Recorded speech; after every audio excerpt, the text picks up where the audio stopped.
Livro Quem tem ouvidos, ouça. Lições de Éfeso e Esmirna em Apocalipse. Pedro Dong. Capítulo 6. Tema desta semana: a parábola do semeador e a do joio. Meta de hoje: leitura das páginas 83 a 85. A palavra profética arde em nosso coração. A palavra profética arde no coração de quem a ouve e nela crê.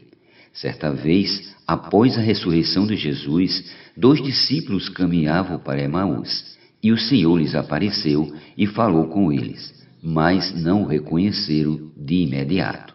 Quando, porém, chegaram a uma aldeia, disseram um ao outro: porventura não nos ardia o coração quando ele pelo caminho nos falava, quando nos expunha as Escrituras? Lucas 24:32.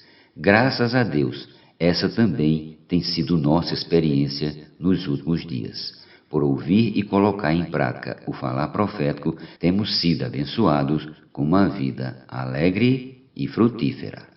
A obra do Espírito Santo não para. Algum tempo depois, Deus passou a usar Paulo como um vaso precioso em suas mãos. Vemos, portanto, que a obra iniciada por Pedro, juntamente com os 11 apóstolos, foi continuada por Paulo, que iniciou seu ministério na igreja em Antioquia e de lá foi enviado para outros lugares a fim de realizar a obra do Espírito Santo. Assim como na época de Paulo, hoje Jesus não está fisicamente conosco, pois está assentado à direita da majestade de Deus. Contudo, o Espírito Santo, enviado pelo Pai no dia de Pentecostes, administra a obra de Deus por meio da Igreja. Por isso, a Igreja coopera com o Espírito e prospera em tudo o que faz. Temos consciência de que sem o Senhor nada temos, nada somos, pois, como disse o próprio Senhor Jesus, sem mim nada podeis fazer. João 15:5. Cuidado para não cair nas armadilhas de Satanás. O irmão Dong Yulan relacionou as 7 parábolas de Mateus 13 com as 7 cartas endereçadas às igrejas de Apocalipse, em que a parábola do semeador corresponde à igreja em Éfeso e a parábola do joio à igreja em Esmirna. Quando a igreja apresentou sinais de decadência na época dos primeiros apóstolos, o inimigo já estava atuando. Nossa intenção, ao considerar alguns aspectos da história da igreja, é alertar para não cairmos nas armadilhas de Satanás, como aconteceu com alguns irmãos que nos precederam. Estamos vivendo um período favorável na igreja e nosso desejo é que o Senhor nos use para concluir esta era e introduzir seu reino na terra. A parábola do semeador. Vejamos a relação entre a parábola do semeador e a igreja em Éfeso. Mateus capítulo 13, versículos do 1 ao 23 e Apocalipse capítulo 2, versículos do 1 ao 7. Essa correlação aponta para a condição histórica e profética das igrejas e mostra que a igreja é o lugar onde o Senhor semeia sua palavra a fim de colher os frutos da semeadura. Leamos. Naquele mesmo dia, saindo Jesus de casa, assentou-se à beira-mar e grandes multidões se reuniram perto dele, de modo que entrou em um barco e se assentou, e toda a multidão estava em pé na praia. Mateus capítulo 13, versículos do 1 ao 2.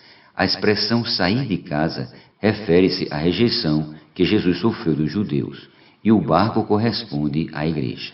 A igreja, por sua vez, está no mundo, simbolizado pelas águas, mas não é influenciada por ele.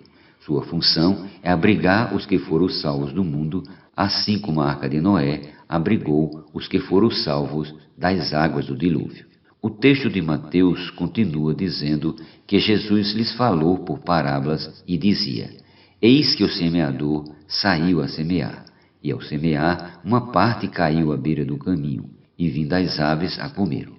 Outra parte caiu em solo rochoso, onde a terra era pouca, e logo nasceu, visto não ser profunda a terra. Saindo, porém, o sol a queimou, e porque não tinha raízes, secou. Outra caiu entre os espinhos, e os espinhos cresceram e a sufocaram. Outra, enfim, caiu em boa terra e deu fruto, a 100, a 60 e a 30 por um. Quem tem ouvidos para ouvir, ouça. Mateus capítulo 13, versículos do 3 ao 9. O versículo 9 é semelhante ao último versículo de cada carta registrada em Apocalipse 2 e 3. Quem tem ouvidos, ouça o que o Espírito diz às igrejas. Apocalipse capítulo 2, versículos 7, 11, 17, 29 e capítulo 3, versículos 6, 13 e 22. No Evangelho de Lucas, vemos que a semente é a palavra de Deus. Lucas 8:11. Como semente, a palavra foi semeada no coração do homem. A todos os que ouvem a palavra do reino e não a compreendem, vem um maligno e arrebata o que lhes foi semeado no coração. Este é o que foi semeado à beira do caminho. Mateus 13:19. O Senhor Jesus semeou a semente do reino em nosso coração, a fim de que seu reino cresça. Ele quer edificar a igreja para reinar sobre a terra. Entretanto, a edificação implica a busca de materiais adequados, que são as pessoas que estão nas ruas. Devemos aprender com o exemplo de Jesus e buscar materiais nas cidades e povoados. Mateus 9:35. Graças a Deus, essa tem sido nossa prática. Todavia, para ser executado, esse trabalho depende de como está nosso coração e de como ouvimos a palavra de Deus.